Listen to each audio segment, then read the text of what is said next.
오늘 말씀의 제목은 돕는 배필입니다. 돕는 배필. 오늘은 돕는 배필 첫 번째, 그리고 다음 주는 돕는 배필 두 번째.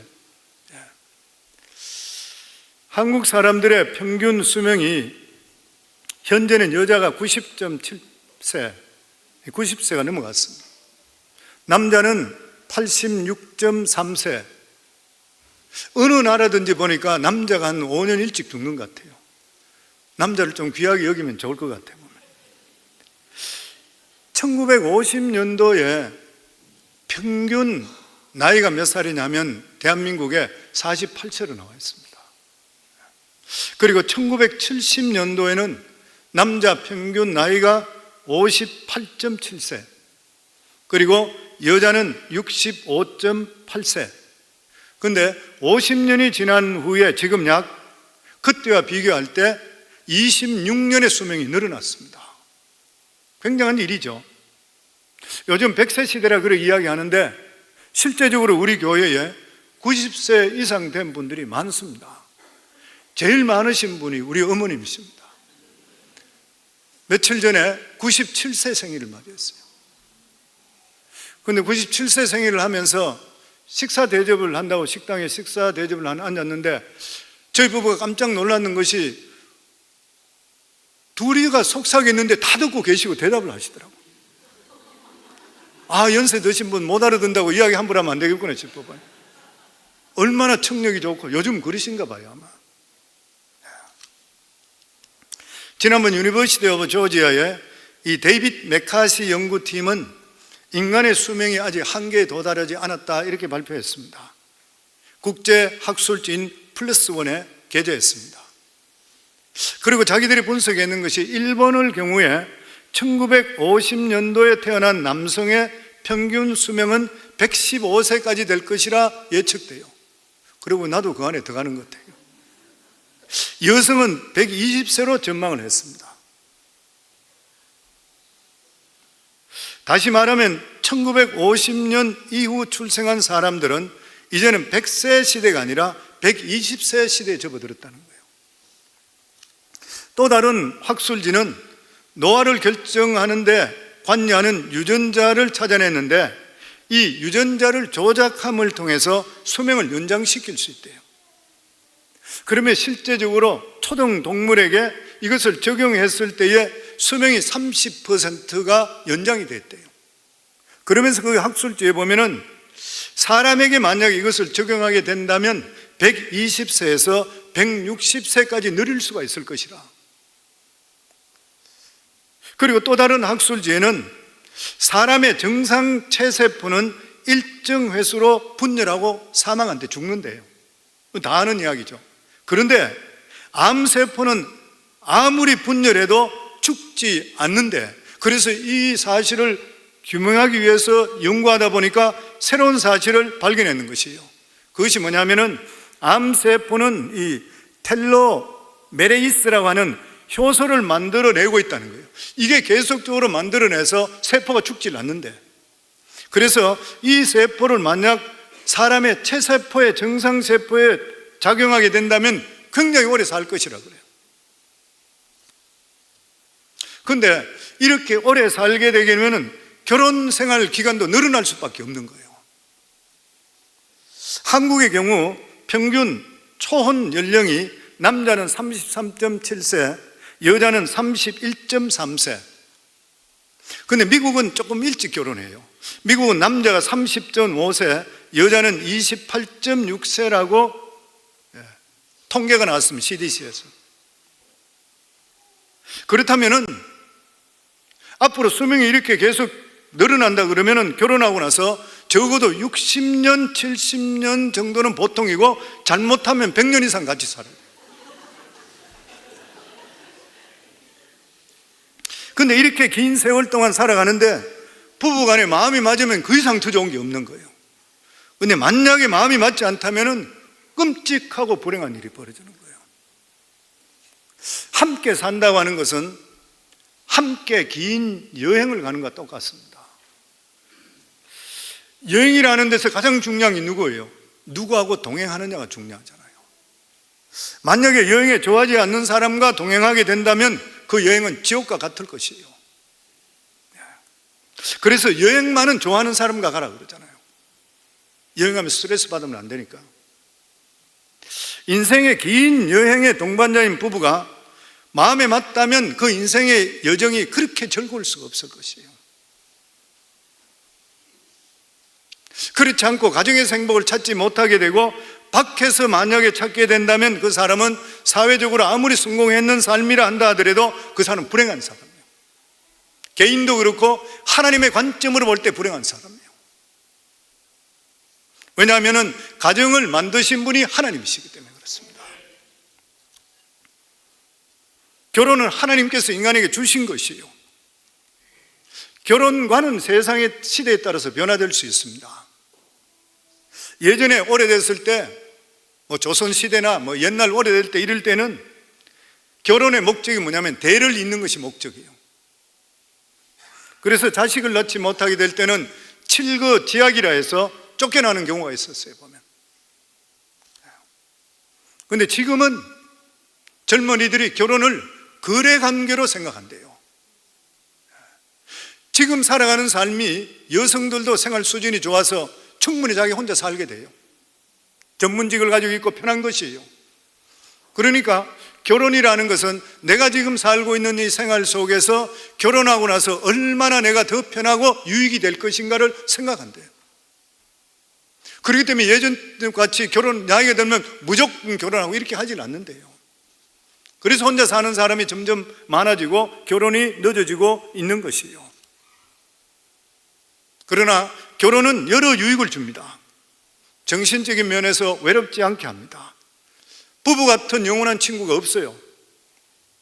육체적인 면에서 건강에도 좋다는 결과가 나왔습니다. 한국 36대 천성수 교수팀이 사망한 사람 23만 명을 혼인 상태별로 분석했는데 남자인 경우에 결혼했는 사람이 이혼해서 혼자 사는 남자보다 무려 11년을 더 산대요. 혼자 있는 남자들은 결혼하는 게 좋아요, 보면. 여성들은 결혼해서 사는 사람이 혼자 사는 사람보다 더 오래 살 것 같지만 아니래. 8년을 더 길게 산대. 남편을 귀하게 여겨야 될 것 같아요. 일본 통계는 좀 틀립니다. 일본은 사회가 틀려서 그런지 모르겠지만 일본은 혼자 사는 여자가 훨씬 더 오래 산다 그래요. 근데 어쨌든 한국이나 다른 나라는 이렇게 기록이 좀 틀리는 것이에요. 어쨌든 결혼은 특별히 하나님께서 독신의 은사를 주셨든지 주의 일을 하기 위해서 하지 않는 것 아니면은 결혼하는 것이 하나님의 뜻인 것입니다. 그런데 결혼이란 이렇게 좋은 것이 많지만 결혼 생활을 행복하게 유지하는 것은 결코 쉽지 않는 거예요. 부부 생활은 무한한 활력을 주는 반면에 한편으로는 엄청 쏘는 스트레스를 줍니다. 모두가 행복한 결혼 생활을 다 원해요. 우리 성황교회 성도님들 다 가정마다 행복하기를 주의 이름으로 축원합니다. 성도님들이 가정이 행복 안 하면은 교회에 컴플레인하고 목사한테 컴플레인해요. 내가 목회해보이 그래요 보이. 멀쩡하던 사람이 시비 거는데 왜 그런가 들어보니까 부부간에 싸우니까 나한테 시비 걸어. 가정이 행복해야지 교회도 행복하고 사회도 행복해질 줄 믿습니다. 정말 이거보다 더 중요한 거 없어요. 모두 다가 가정의 행복을 원하는데 때때로 찾아오는 위기 때문에 극복하지 못해서 고통당하는 경우가 많이 있습니다. 뉴스위키지에 이런 말이 나와 있었습니다. 일반적으로 많은 사람들의 생각 속에 세상 어딘가 자신과 완벽하게 맞는 짝이 있을 것이라고, 노력 하나 하지 않아도 있을 것이라고 상상하고 있는데 그것은 오직 상상에 끝난다는 거예요.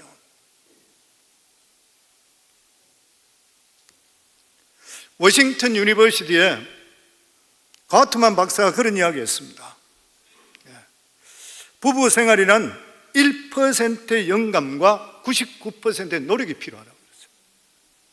결혼했으니까 그냥 버려둔다? 아니라는 거예요.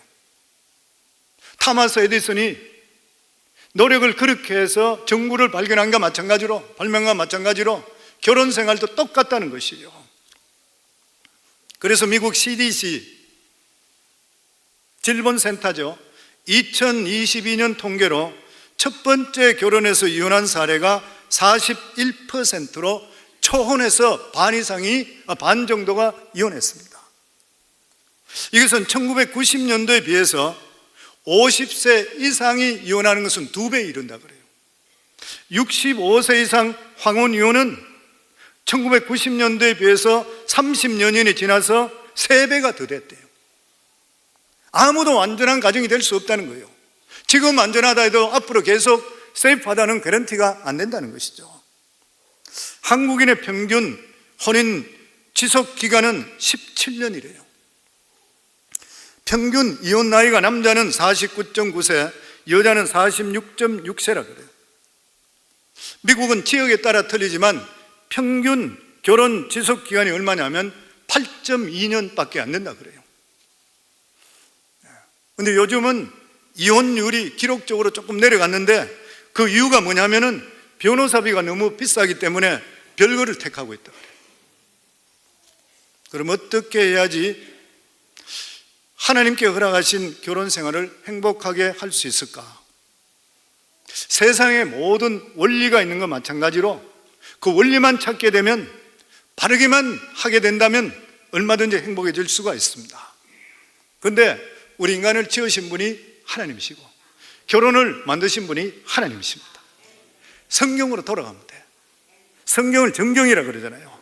정경은 헬라어에서 파생된 캐논이라는 단어와 같은 뜻인데, 이 캐논은 히브리어 칸에서 나온 말이에요. 칸에는 물건을 살 때에, 잴 때 가장 중간에 절반, 척진리의 척도 중간에. 그렇기 때문에 성경은 모든 삶의 원리가 되는 거예요. 성경은 모든 인간이, 하나님께서 우리 인간을 지으시고 주시는 하나님 말씀이기 때문에 모든 인간들의 문제는 성경 속으로 돌아가면 해결되게 되어 있습니다. 성도들의 인생에 살아가며 여러 가지 부딪히는 문제들이 많이 있어요. 그런데 이 문제의 근원을 풀어야 되는 것이에요. 푸는 거 성경으로 돌아가야 돼. 결혼도 똑같은 것이에요. 그래서 브루스 윌킨슨은 이런 말을 했습니다. 행복하고 풍성한 결혼 생활을 누리는 가장 확실하고도 성공적인, 그러나 유일한 방법은 바로 하나님께서 성경에 제시한 결혼 생활의 청사진을 따라가는 것이라. 목회자가 결혼에 대해서 얼마나 알 수 있겠습니까? 성경대로 말씀하는 거예요. 그런데 가정에 대해서 하나님께서 항상 말씀할 때 우리 성도님들 잘 아시잖아요. 항상 아내에 대해서 먼저입니다. 돕는 배필, 아내에 대해서 먼저인 것이죠. 오늘 읽은 베드로전서 3장 1절에도 아내들아 이와 같이 자기 남편에게 순종하라.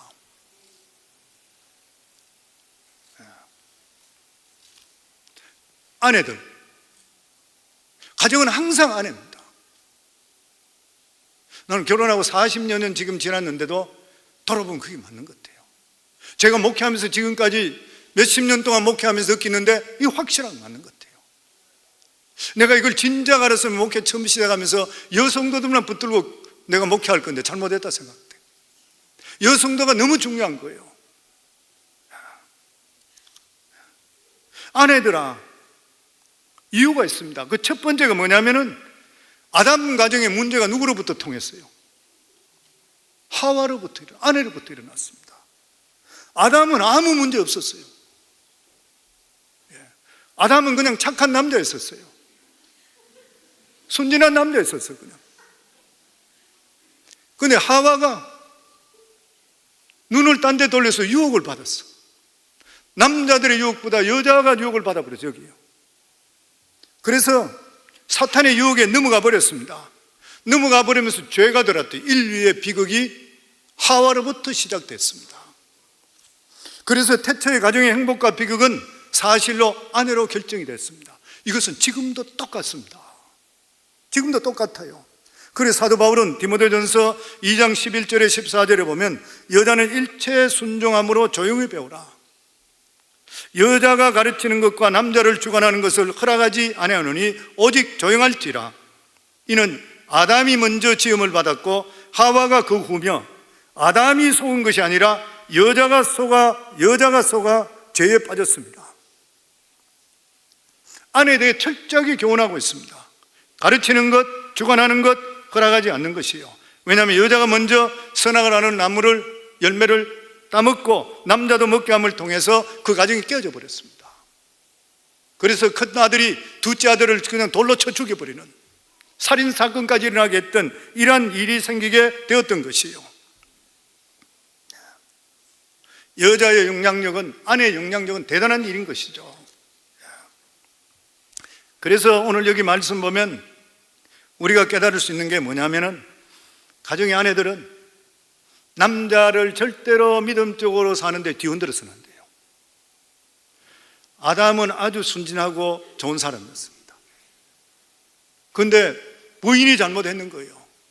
그러니까 남편이 믿음 안에 더 살고 예배 중심적으로 살고 하나님께 더 헌신하길 원하고 이럴 때 부인이 절대로 남편의 혁대를 잡고 잡아당겨서는 안 돼요. 내가 이런 말씀 드린 이유가, 제가 목회하면서 보니까 남편들은 믿음에 더 살게 하는데 부인들이 왜 자꾸 교회 가느냐, 여행 가자, 놀러 가자, 왜 교회만 자꾸 하느냐, 그렇게 실질해서 주저앉히는 분들을 봤어요. 그럼 그런 가정이 옳게 설 수 있어요? 결국 가정이 잘 못 되더라고 보니까.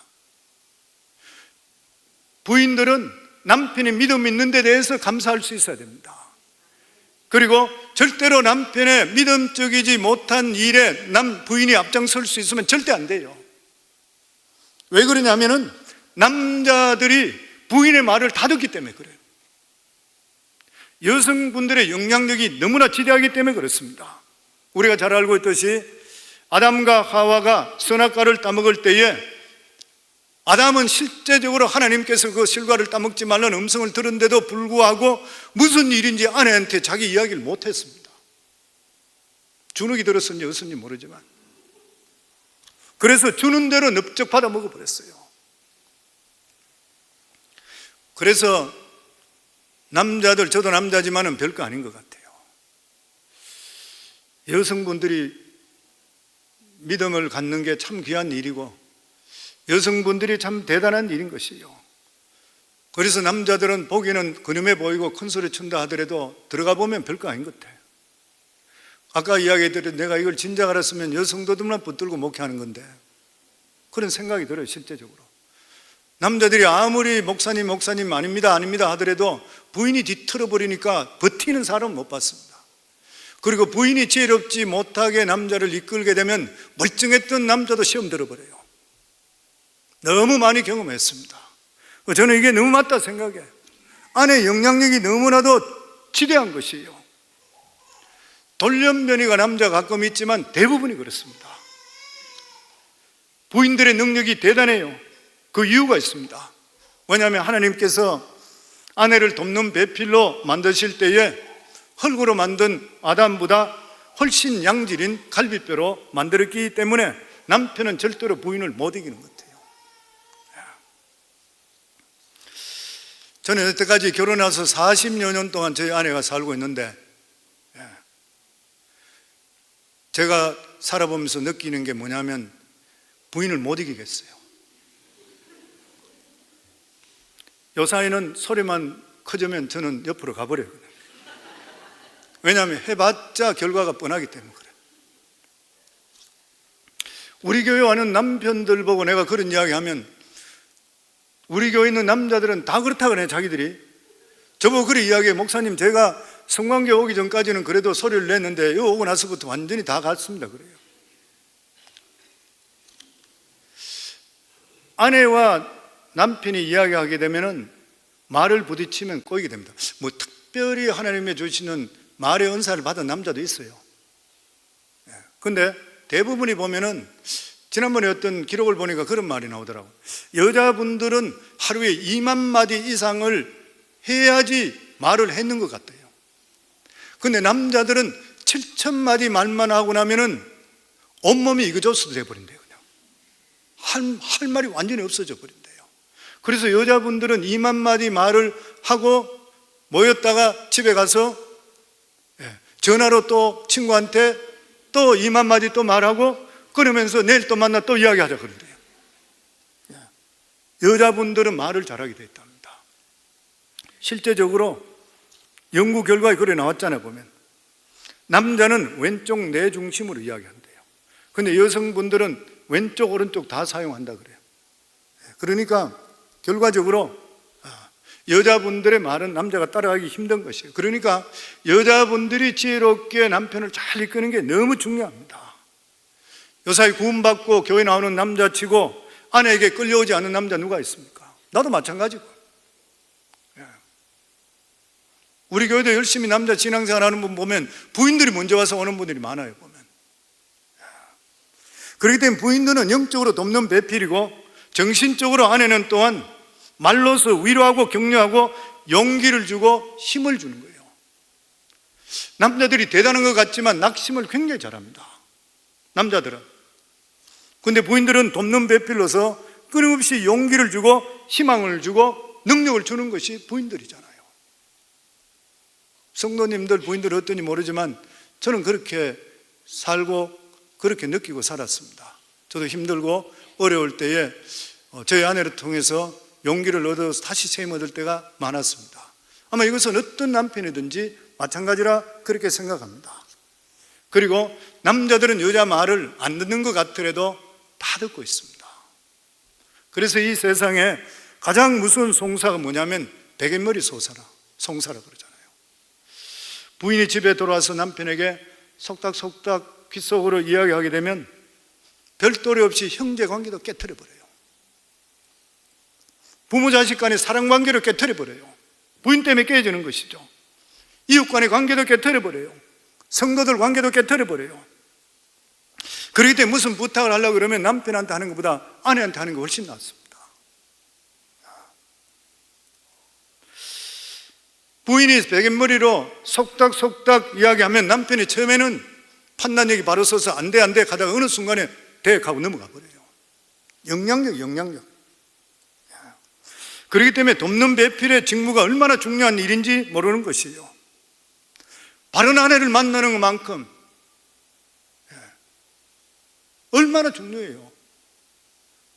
전에도 그런 이야기 가정 예배도 드리지만 사위 잘 돌아가지고 잘 됐다는 이야기는 극히 드물어요. 며느리 잘 돌아가 집안 잘 됐다 그래요. 며느리 잘못 돌아 집안 망했다 그러잖아요. 그만큼 여자의 영향력이 크다는 것이죠. 그래서 현처를 만나면 일생의 풍작이요 악처는 일생의 흉작이라. 영국 격언에 이런 말이 있습니다. 좋은 아내와 건강보다 더 귀한 보물은 없다. 맞지 성도님들? 너무 귀한 것이에요. 보면 악한 아내를 얻으면 그 남편에게는 지옥의 문이 열리고, 그러니까 아내가 남편을 천당에도 살게 하고 지옥에도 살게 한다는 거예요. 그래서 성경에 보면 여자가 집을 세운대요. 이 말은 여성이 가정을 일으킨다는 거예요. 잠언 14장 1절에 보면 지혜로운 여인은 자기 집을 세우되 미련한 여인은 자기 손으로 그것을 흐느니라. 시집 올 때 이 집안이 별 볼 일 없는 집안인데 시집 와가지고 자식들도 잘 키우고 남편도 칭찬받도록 하는 잠언 31장에 나오는 현숙한 아내 같은 그런 아내를 만나게 된다면 집안이 일어나는 것이에요. 그래서 지혜로운 여인은 자기 집을 세운대, 미련한 여인은 그것을 헐어버린대요. 그래서 그런 말이 있습니다. 남자는 집을 짓고 여자는 가정을 만든다. 가정은 여자가 만드는 것이라. 그래서 안 사람이라 그러잖아요. 아내라 그러고 안 사람이라 그래요. 탈무드에 보면 여자는 남자의 집이라 그랬어요. 남자가 안식을 취할 수 있는 데가 누구냐? 여인, 자기 아내라는 거예요. 집에 가서 자기 아내에게 안식을 찾지 못하면 바깥으로 벌벌 돌아다니게 되면 엉뚱한 짓이 다 되고 인생 망치는 것이에요. 제가 아내에 대해서 이야기하니까 우리 아내분들 인상 쓰시지 마시고 다음 주에 남편 어떻게 해야 되는지 이야기하겠는데, 어쨌든 간에 부인이 너무 중요합니다.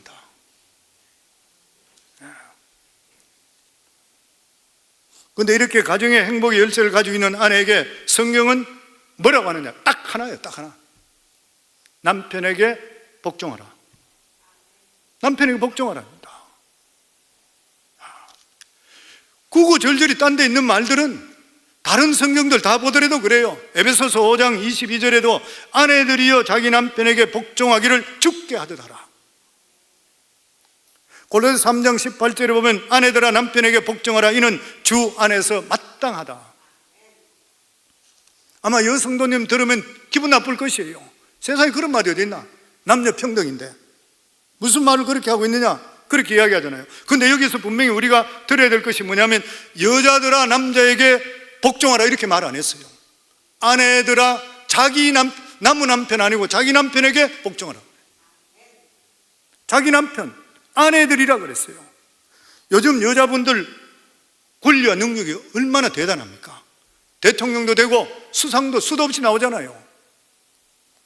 기록에 이번에 보니까 미국의 포춘 500 기업 중에서 여성 CEO가 10.5%로 52명을 넘었었다. 이렇게 포춘 매거진에 나와 있어요.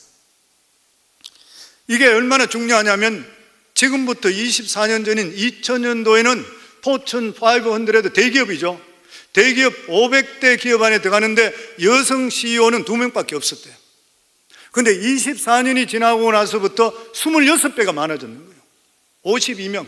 앞으로 10년, 20년, 30년 후에는 이게 엄청스럽게 많아질 거예요. 그러면서 거기에 기록이 나오는데 보니까 세계 6위 500대 기업 중에서 6위인 CVS 파머스죠. 그리고 27위 월그린. 다 이거 약국들이에요. 161위 라이트 에이드. 다 여성 CEO들이에요. 그리고 제너럴 모터 자동차 회사 GM이 21인데 거기도 여성이에요. 우리가 잘 사용하고 있는 UPS 37인데 여기도 여성이에요. 페니메 28위, 시리콥 36위 여성들이요. 우리가 TV나 이런 거 잘 사고 있는 베스트바이 94위, 500대 기업 중에 94위에 들어가는데 여성 CEO예요.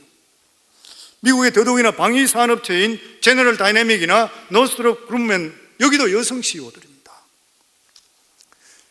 미국의 여성 상원의원이 몇 명인가 찾아봤더니만 100명 중에서 25명이 여성이에요. 대단한 일이잖아요. 여성 하원 의원이 몇 명이냐면 전체 28.7%인데 155명이나 된대요. 그리고 25살에서 54살까지 노동력이 최상인 나이에 직장을 가진 여성이 전체 여성 중에 77%로 남자보다 훨씬 많이 잡을 가졌어요. 앞으로 이것이 훨씬 더 심화될 것이고 대단한 일인 것이죠. 그런데 성경에서는 이러한 능력 있는 가정도 가정으로 돌아오면 한 남편의 아내라는 거예요.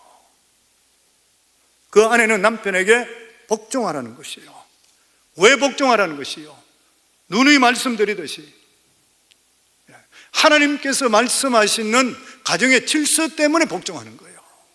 남편이 더 똑똑하고 더 뛰어나고 대단하고 이래서 복종하는 것이 아니라 부부간에든지 두 사람 이상 같이 모였을 때는 질서를 확립해서 머리로 세우는데 누굴 머리로 세웠나? 남편을 세웠다는 거예요. 그런데 성도 남자들은 하나님의 형상과 모형으로 지음을 받았기 때문에 첫 번째로 지음받았잖아요. 남자가 하나님의 형상과 모형으로 지음받았기 때문에 남자들이 제일 자기들한테 중요하게 생각하는 것이 첫 번째가 권위입니다. 인정받는 거예요. 그래서 아내들이 남편의 사랑을 받으려고 그러면 남편을 인정해 주면 돼요. 인정해 주는 그러한 아내는 남편이 절대로 떠나질 않습니다. 왜냐하면 남자들의 속성은 자기를 인정해 주는 사람 따라가기 때문에 그래요. 사람들이 이야기할 때에 아니 부부간에 어떻게 같은 것이지 어떻게 복종하라 그러느냐? 그런데 그럴 때 성경에 오늘 6절 말씀에 보면 사라가 아브라함을 주라고 순종한 것 같이 그래서 복종한 것 같이 남편에게 복종하라 그랬어요. 사라가 아브라함을 복종한 것 같이 아내들은 남편에게 복종하라 그랬어요. 그런데 성도는 실제적으로 아브라함이 복종할 수 있는 그만큼 인격을 갖추고 신뢰를 갖추고 믿음 있는 남편이었습니까? 아니잖아요. 성경을 보면 남편은 이 아브라함은 자기가 목숨 구하기 위해서 두 번이나 자기 아내를 다른 남자한테 팔아버리듯이 죽는 것이에요. 하나님께서 건져주시지 않았더라면 관계가 깨질 수밖에 없는 거예요. 그런데도 불구하고 사라는 남편을 주와 같이 복종했다 그랬습니다. 그러니까 순종하라는 것은 무조건 남편 말에 따르는 것이 아니라 순종의 참 의미는 뭐냐면 하나님이 세워진 질서 때문인 것이라. 남편들은 이 하나님이 세워주신 가정의 권위를 아내가 존경하고 지켜주기를 원하는 것이에요. 그래서 여기 보면 하나님께서 뭐라고 말씀했냐면 순종의 참 의미가 하나님이 세워준 질서에 따르는데 아내된 자들아 이와 같이 자기 남편에게 순종하라 했는데 이와 같이란 베드로전서 2장 13절에 보면 인간이 세운 모든 제도를 주를 위해서 순복하되, 모든 제도에 순복하되, 부부는 사랑하기 때문에 결혼하지만 하나님은 결혼한 부부 사이도 분명한 질서를 세웠습니다. 그 부부의 머리는 남편으로 세웠던 것이에요. 가정의 머리가 둘이 돼서는 안 되는 것입니다. 그러면서 가정의 질서에 대해서 하나님께서 말씀하시기를 가정의 이 질서가 회사의 질서와 같은 맥락이라고 그랬어요. 베드로전서 2장 18절에 보면 사환들아 범사에 두려워함으로 주인들에게 순복하되 선하고 관용하는 자들에게만 아니라 또한 까다로운 자들에게도 그리하라. 회사에서 상사에게 순종하는 것은 나이하고 전혀 상관없습니다. 능력과 전혀 상관없습니다. 지식과 상관없습니다. 그 사람이 인격이 되고 훌륭해서 따르는 것이 아닌 것이요, 회사가 세워진 질서 때문에 순종하는 것이요, 똑같이 가정에도 같다는 거예요. 남편이 잘나서 존경할 만해서 따르는 것이 아니라 하나님께서 세워주신 질서 때문에. 성경에 그런 말이 있잖아요. 아무리 악한 왕이 있었다 하더라도 없는 것보다 낫다 그래요. 왜 그러냐면 악한 왕 때문에 그 사람, 그 나라가 질서가 서가 있기 때문에 그렇대요.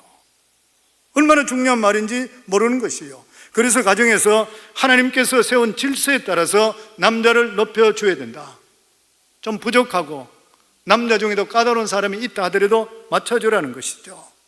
그리고 아내가 이렇게 남편을 존경하고 그리고 질서 있게 세워주고 남편을 받들게 되고 그리고 좋게 이야기 보여주게 될 때 이게 자연적으로 자식들한테 교육이 돼버려요.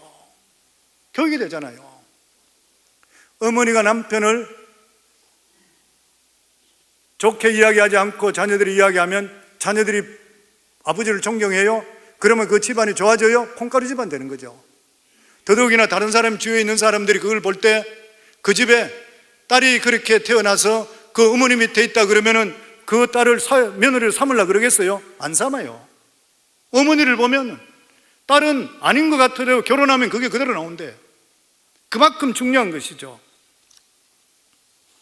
아내는 가정에 남편이 머리됨을 인정해야 됩니다. 남편 위에 오르내리려 그러면 안 되고 남편의 길을 꺾으려고 해서도 안 되는 것이에요. 까다로운 남편도 하나님 때문에 높여주기를 바랍니다. 아멘. 네. 요즘 저희 아내가 나한테 도전을 좀 하는 것 같아요. 네. 며칠 전에 나보고 존댓말을 쓰라고 그래요, 자기한테. 그래서 제가 듣고 좋다, 그럼 우리 둘이 같이 존댓말 쓰자 그러니까 아니래. 나만 존댓말 쓰고 자기는 안 쓴대요. 그래서 내가 왜 그러냐 그랬더니만 자기가 8일이 생일이 빠르대. 온열 하룻빛이 무서운데 아마 주위에 계신 분은 내가 어떻게 사는지 다 아시죠? 좀 부족하더라도 권위를 세워줘야 돼요.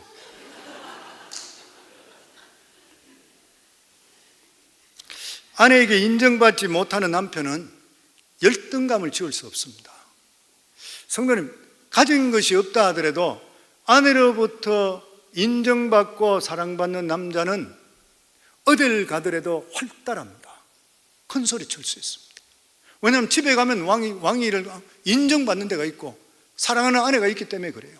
근데 남자가 집에서 아내에게 인정받지 못하게 될 때는 열등감이 쌓이는데 이 열등감이 어떻게 폭발되냐면 사람들에게 공격적이 됩니다. 말할 때 공격적으로. 그래서 이렇게 만나서 이야기할 때 어떤 사람은 굉장히 말을 공격적으로 하잖아요. 부부간에 굉장히 공격적으로 싸우는 사람입니다. 그리고 조금만 말 잘못하게 되면은 이 사람이 비틀어져 가지고 계속적으로 공격하는 사람, 가정적으로 문제가 있는 사람이에요. 그리고 가정에서 아내부터 인정받지 못 받는 그런 남편은 나아가서 자기를 인정해주는 다른 이성에게 눈을 돌립니다. 통계적으로 나와 있잖아요. 여자분들이 깜짝 놀라는 것이 자기 남편이 바람을 피우는 여자를 볼 때 깜짝 놀라는 경우가 생긴대. 그 왜 그러냐면 그 사람 볼 때 자존심이 너무 상하는 이유가 적어도 자기 남편은 바람을 피우면 자기보다 훨씬 나은 사람을 피울 줄 알았대.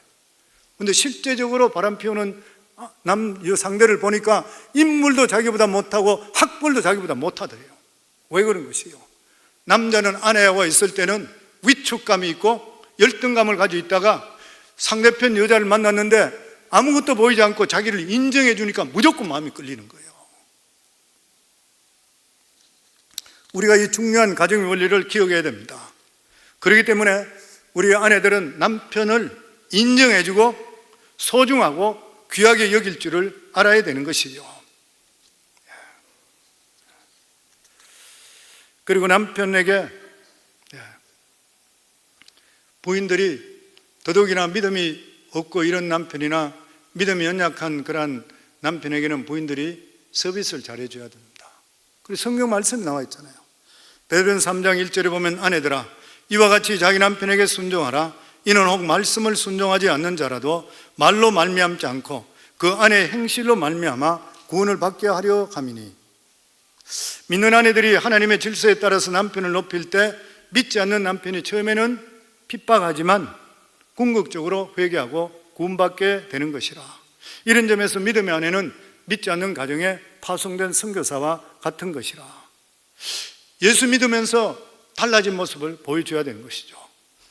남편에게 교회 열심히 나가는 것, 기도 열심히 하는 것, 성경 많이 읽는 것, 남편 절대로 감동시키지 못합니다. 감동시키지 못하죠. 어떤 분들은 마음이 너무 답답하니까 목회자의 설교 CD를 남편한테 계속 갖다 주면서 들으라 그러는데 남편이 들어요? 안 들어요? 자기 자신의 삶이 바뀌고 예수 믿는데도 불구하고 더욱더 남편을 더욱더 공경하고, 우리 성도님 중에 그런 분들이 많이 계셔요.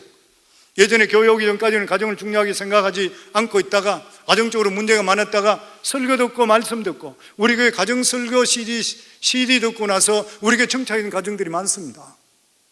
그러면서 남편이 틀렸다 생각했는데, 아내가 틀렸다 생각했는데 들어보니까 내가 잘못했네. 그 말 한마디 한문을 통해 가정의 적각꿀이 오른 가정이 되어버리는 것이에요. 저희 교회에서는 가정에 대해서 많이 강조합니다. 왜냐하면 가정이 건강해야지 우리가 다음 세대 믿음도 전수할 수 있어요. 아내들은 남편의 믿음을 위해서 모든 것들을 양보하셔야 돼요. 근데 믿음은 절대로 양보하시면 안 돼. 가능하면 남편의 좋아하는 거 따라주는 게 좋아요. 믿음적으로 마이너스 되는 것 따라가게 되면 망해버립니다. 망해버려요. 제가 설교하면서 아내들 보고 남편 어지간한 것 이야기 다 들어주라, 그리고 남편 보고 아내의 이야기하는 거 들어주고 잘해주라 이야기했어요. 초창기 몇 년 동안.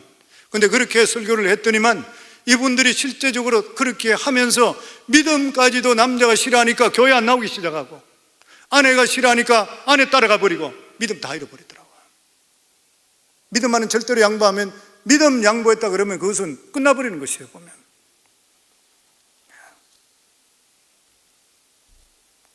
하나님께서 아내들에게 주시는 말씀입니다. 남편에게 순복하라. 순복은 순종보다 더 강한 의미인 것이요, 순종은 절구하는 마음으로 할 수 있지만 복종하라는 건 싫어도 하라는 것이요. 바로 아내가 남편에게 복종해야 되는 바로 그 이유는 하나님께 순종하기 때문인 것입니다. 믿음 있다는 아내, 자기가 아무리 믿음이 있어 보인다 하더라도 성경에 응하는 것 때문에 믿음 있는 것이 아닌 것이에요. 성경에 딱 두 가지입니다.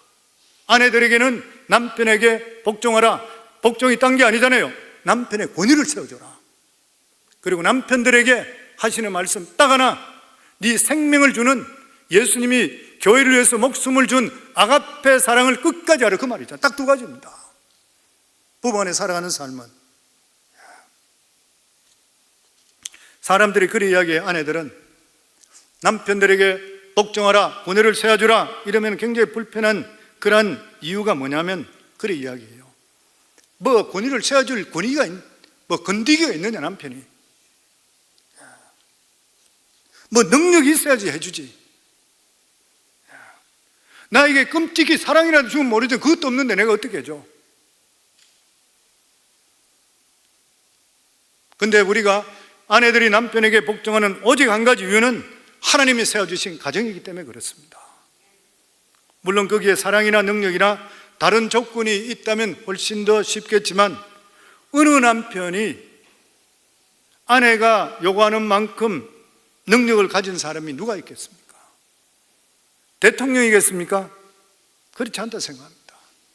여자를 만족시키는 것은 세상을 얻는 것보다 어렵다 그랬어요. 그렇기 때문에 진정으로 하나님을 인정하고 우리 가정이 하나님이 세워준 가정이라는 믿음이 없는 사람은 결코 남편에게 순복할 수가 없는 것입니다. 가정 설교할 때, 아내들의 설교할 때 제가 이 예화를 자주 들어요. 로라 도일이라는 사람, 페미니스트죠. 페미니스트는 여성 운동과 여성 신장을 위하는 사회 운동하는 사람입니다. 이 사람이 책을 냈는데 책 제목이 뭐냐면 항복한 아내. 이상하잖아요. 여성 운동가인데 남편에게 항복한 아내, Splendid Wife. 내용도 보면 남편에게 항복해야지 아내가 행복해 줄 수 있다는 내용을 구체적으로 소개하면서 미국 전체에 센세이션을 일으키던 책입니다. 일반 사람들이 생각할 때에 어떻게 아내가 남편한테 항복하는데 행복할 수가 있냐는 거예요. 그것도 여성 운동가가. 그 책 내용이 이래 되어 있습니다. 그녀는 꿈에도 그리던 결혼을 했습니다. 그런데 현실은 꿈과 너무나 달랐던 것이요. 심할 경우에는 갈라서야 되냐 마느냐 이러한 갈림길에 설 때가 많았습니다. 로라 도일은 남편이 좀 더 자상하고 야망 있는 남편을 만들기를 애를 썼지만 애를 쓸수록 남편은 더 멀어졌습니다. 아무리 잔소리를 하고 핀찬을 주는데도 불구하고 남편이 변하지를 않았습니다. 남편을 고치려고 노력하면 할수록 남편은 더 멀어지고 결혼 시간이 더 어려워졌습니다. 그래서 이 저자는 이래라 저래라 잔소리 하지 않기로 했습니다. 그리고 남편을 있는 그대로 인정하고 자신이 남편에게 항복하겠다고 고백합니다. 남편을 자신의 남편으로 만드는 것이 아니라 자신이 남편의 아내가 되겠다고 결심했는 것이요. 근데 이때부터 꿈의 결혼이 시작이 되었다고 합니다.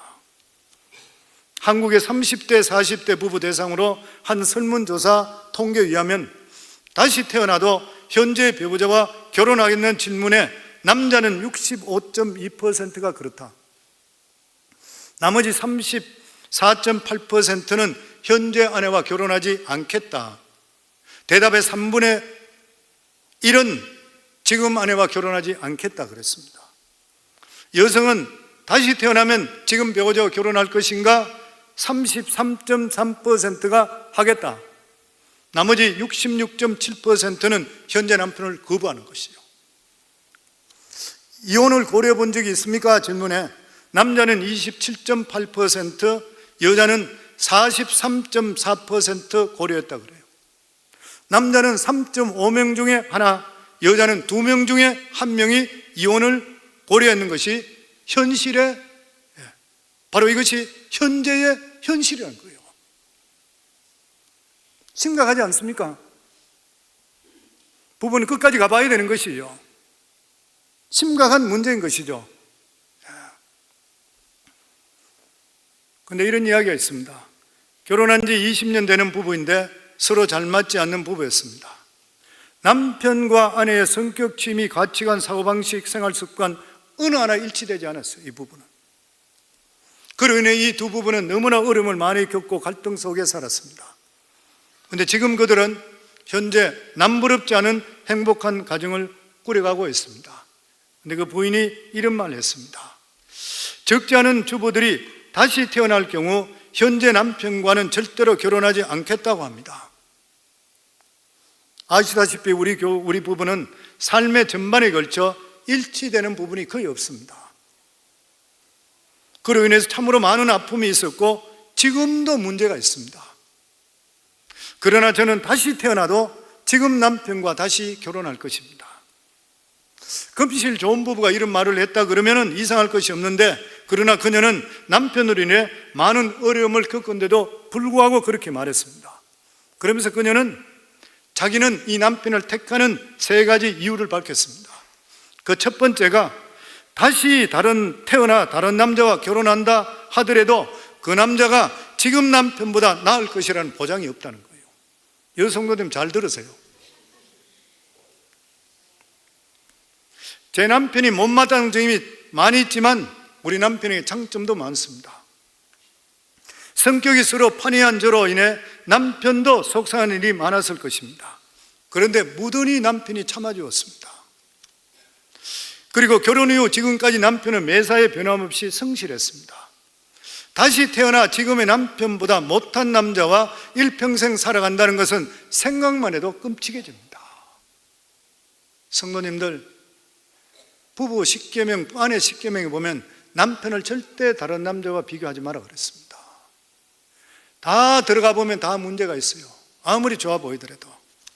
그리고 둘째가 이분이 자기 남편을 다시 태어나도 택하는 이유가 사랑하는 제 2 아들 때문입니다. 그렇게 이야기했습니다.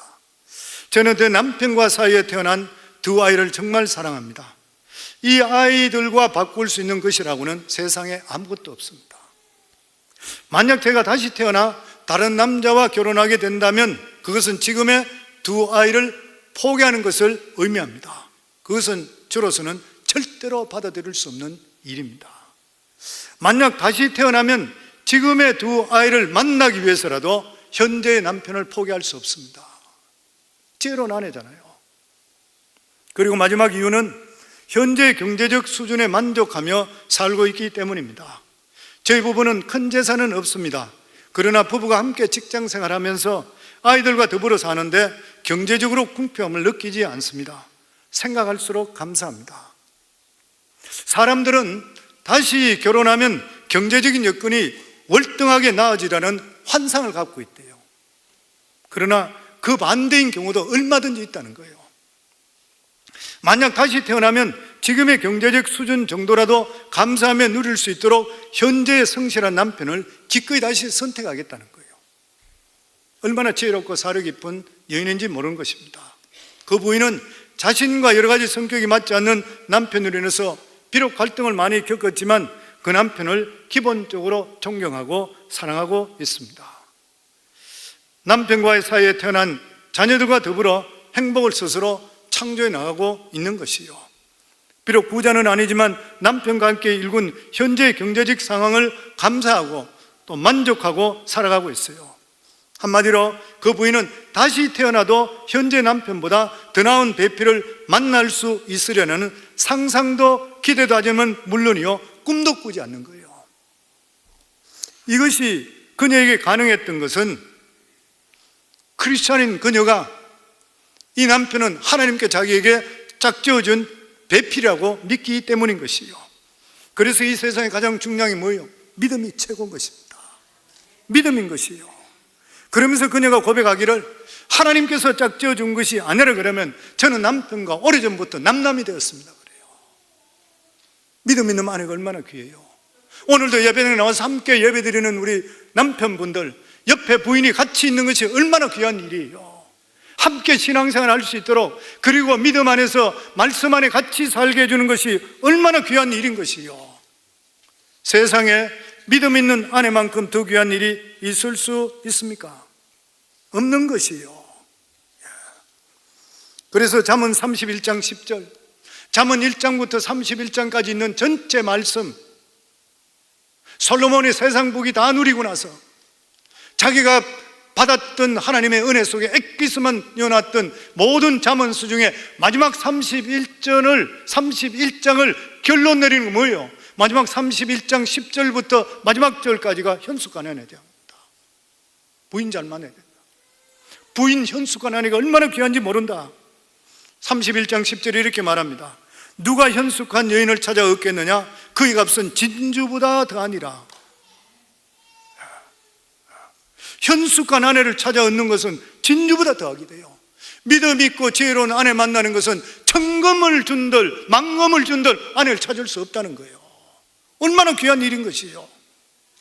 그래서 현숙한 아내, 믿음 있는 아내는 모래 속에 진주를 찾는 것보다 귀하대요. 남편들이 귀한 아내를 진짜 귀하게 여기셔야 돼요. 믿음 있는 아내를. 믿음 있는 아내가 돼야지 믿음의 가문을 일으킬 수 있습니다. 우리가 잘 알고 있잖아요. 유대인들이 유대인 족보에 들어올 수 있는 것이 아내가 유대인이고 남편은 이방인이라도 유대인 족보에 들어올 수 있어요. 그런데 남자가 아무리 정손이고 뭐라 하더라도 부인을 이방인을 모이는 것 같으면 족보에서 패내버려요. 왜 그래요? 믿음의 유산은 목이기 때문에 그렇다는 거예요. 목이기 때문에 그렇습니다. 특별한 경우가 아니고는 자녀들이 어머니가 믿음이 있어야지 믿음의 가문을 일으켜요. 아내들이 얼마나 중요한 일인 것이요. 어떤 사람이 현숙한 아내가 될지에 대해서 잠언 31장 30절에 31절 마지막에 이렇게 말합니다. 고운 것도 거짓되고 아름다운 것도 헛되나 오직 여호와를 경외하는 여자는 칭찬을 받을 것이라. 그 손의 열매가 그에게로 돌아갈 것이요 그 행한 일로 말미암아 성문에서 칭찬을 받으리라. 아프리카의 성자 엘버트 슈바이처 박사가 자기가 유명하게 된 것을 일생 동안 살면서 내조해진 그 안에 헬레나 브리스라의 절대적인 공로라고 회고록에 기록되어 있어요. 그러면서 그가 이런 말을 했습니다. 남편의 성패는 90%가 아내의 내조에 달려있다고 그랬어요. 그만큼 아내 돕는 손길이 소중한 것이요. 그러니까 현처 지혜로운 아내, 믿음의 아내 만나는 것은 남편이 이 세상에 어떤 것보다 복 있는 사람이에요. 악처를 만나보세요.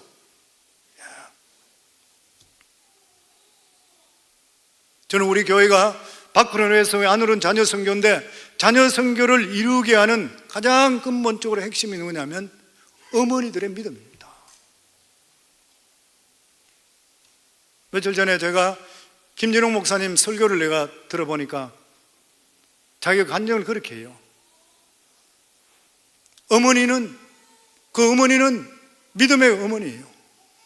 어릴 때부터 믿음으로 자기를 키우고 새벽마다 하나님께 나와 기도하고 자기 아들 자기 무릎에 얹혀놓고 성경 읽어주고 그리고 기도하고 그랬대요. 그러면서 항상 어머니가 기도하는 것이 뭐냐면은 우리 홍이는 하나님 목회자로 불러주세요. 목회자로 불러주세요. 그러면 자기는 아닌데 자기는 변호사가 되고 군인이 돼야 되는데 근데 어머니가 항상 그 기도하더래. 그래서 어머니 형님도 있는데 형제가 넷이래요. 형님도 있는데 왜 나보고 목회하라 그래? 나 싫어요. 그래 이야기하니까 어머니 그러더래. 야야 목회자가 집안에서 반피 같은 거, 반피라 그러면 사투리인데 그분이 그래 이야기해요. 바보 같은 거를 목회자가 되게 되면은 성도들이 아픔이고 힘들어진다. 네가 우리 집안에 제일 똑똑하지 않냐? 그렇기 때문에 너는 목회자가 돼야 된다 그러더래요. 근데 자기 안 믿고 있었는데 나중에 대학교 철학 공부하고 이렇게 하고 나중에 철학 교수가 될 수도 안 믿어지다가 나중에 에베소서 1장 7절에 있는 말씀을 보면서 가슴이 뜨거워지면서 예수 그리스도의 성령을 체험하게 됩니다. 그러면서 그가 인생을 바뀌었는데 자기가 평생 기억하고 있는 것이 뭐냐면 어머니의 기도와 두 번째로는 주위 사람들이 자기 학교 다닐 때에 공부를 잘 안 했대요. 영화를 좋아하고 그리고 소설을 많이 읽었대요. 그러면 주위에 친척들이 와서 홍이는 저 글렀다. 소설이나 보고 있고 영화관이나 가 있고 이런데 근데 항상 자기 어머니가 그분 와가지고 작은 아버지가 와서 뭐 이야기했다 이야기하면 자기 학교 갔다 이래 돌아오는데 창문가에서 들리는 소리에 자기 이야기를 들어보니까 어머니 그 이야기하더래. 우리 홍이는 큰 인물 될 거다. 그런 소리 하지 마소. 우리 홍이는 큰 인물 될 거다. 어머니가 아들에 대해서 인정해 주는 거예요. 성도는 우리 교회도 마찬가지잖아요. 우리 어머니들 어머니단을 맞이하면서 남편도 인정해 주지만 자녀들에게도 용기를 주고 힘을 줘야 돼요. 가정에서 용기를 주고 힘을 주는 건 어머니가 하셔야 돼요. 아멘. 그리고 남편들 기 좀 살려주시고 남편 기 살리기 10계명 마지막으로 내가 한번 소개하면 좋을 것 같아요. 첫 번째가 남의 남편과 비교하지 말라. 우리 성관계 여성분들은 자기 남편 절대로 남의 남편과 비교하지 않기 바랍니다. 그거 들어가면 그 남편도 그렇고 별 볼 일 없어요. 두 번째가 아침은 반드시 먹여서 출근케 하라. 뭐 적용되는 사람도 있고 아는 사람도 있겠지만 제가 10가지 있는 거 한번 적어봤습니다. 세 번째가 아이들에게 아빠의 훌륭한 점을 자주 이야기해요. 이 진짜 중요해요. 진짜 중요합니다. 아버지의 좋은 점을 자녀들에게 계속 이야기해야 돼요. 나쁜 점 이야기 얼마나 많겠어요. 근데 아이들의 나쁜 점 이야기하면 아이들은 아빠에 대해 상처가 생기기 시작합니다. 어머니가 지혜롭지 못해서, 남편의 문제 있는 점이 많이 있을 수 있잖아요. 그래도 아버지의 자식이잖아요. 지혜로운 아내는 자식들에게 아빠의 좋은 점을 이야기해 줘야 돼요. 네 번째가 남편에게 용돈을 충분히, 이건 뭐 월급 받는 사람에 대한 이야기인 것 같아요. 다섯 번째가 당신이 최고야 등 칭찬을 하루에 한 번 이상 한다. 부인들 하셔야 돼요. 저희 아내부터 해야 돼. 반응들이 없어. 작은 부인들이 보면, 아니 좋으면은 아멘하고 들으면 되잖아요. 여섯 번째가 시댁 식구들에게 잘한다. 일곱 번째, 남편 퇴근 시간에 집을 비우지 않는다. 맞는 말이죠. 여덟 번째, 남편과 함께 있을 때는 웃는 얼굴도 대한다. 이거 이거 저희 아내한테 배우셔야 돼요. 사모한테 좀 배우셔야 돼요. 제가 저희 아내 이야기해서 그렇지만 결혼 생활 40몇 년 동안 하면서 항상 웃는 얼굴이에요. 너무 감사해요, 저는 생각에. 어떤 분들은 이번에 우리는 동력자입니다 책이 나가니까 아이고 목사님 사모님 자랑만 했대요. 그런데 실제로 그게 자랑이라면 자랑이 부족합니다. 전 너무 감사하게 생각해요. 아내에게. 내가 요즘 힘이 빠지고 그래서 그런 것이 아니라 실제로 감사해요. 제가 다음 주일날 남편이 아내에게 감사할 거다 이야기하겠어요. 보면. 아홉 번째가 남편을 예의 바른 자세로 대한다. 눈곱 있고 머리 수석거리고 이래 나오지 말고 깨끗하게 남편을 잘 대해줄 수 있어야 되고. 열 번째, 옷을 항상 깨끗이 준비한다. 통계에 의하면 아침에 집에 나서면서 남편에게 포옹해주는 부분은, 키스해주는 부분은 평균 수명이 5년이 길어진다. 그렇게 하지 않으면 5년 빨리 죽는다. 수입도 직장 결근율도 50% 감소되고, 그래 안 하면 수입도 감소되고, 그래 해주면 수입은 20% 증가한다. 뭐 그래 되어 있습니다. 어쨌든 우리 사랑하는 성도님들, 신앙생활 우리 성도님 믿음 있으시잖아요. 열심으로 사시잖아요. 근데 믿음 가지시고 가정도 성공하셔야 됩니다. 가정도 성공하는데 가정의 아내잖아요. 안 사람이잖아요. 성경 말씀대로 가정을 세우는 것은 남편이 아니라 아내라 그랬습니다. 아내 역할이 그만큼 중요한 것이에요. 자녀들도 믿음으로 가장 영향력 끼치는 것이 아내인 것이에요. 남편이 실족하고 외로워하고 용기 잃었을 때 용기 북돋아주는 것이 아내라 그랬잖아요. 아마 그런 거 아내들이 많이 해줬을 것이에요. 계속해 주시고, 그리고 우리 귀한 우리 아내들은 모두 다가 하나님의 주시는 귀한 배필로서 정말 복된 믿음의 가문, 그리고 행복명가 일으키는 우리 성관계 여성도 다 되기를 주의 이름으로 축원합니다.